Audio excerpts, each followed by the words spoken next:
আসসালামু আলাইকুম। আজকে আমরা চলে এসেছি আমাদের এলাকার সবজি বাজারে। চলুন দেখি আজ কি কি টাটকা সবজি পাওয়া যাচ্ছে।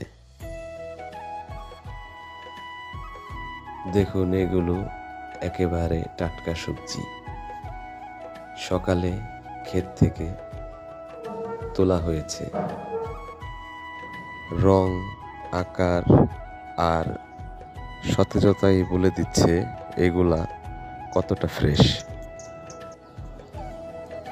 এমন টাটকা সবজি খেলে শরীরও ভালো থাকে। প্রতিদিনের খাবারে টাটকা সবজি খুব দরকার।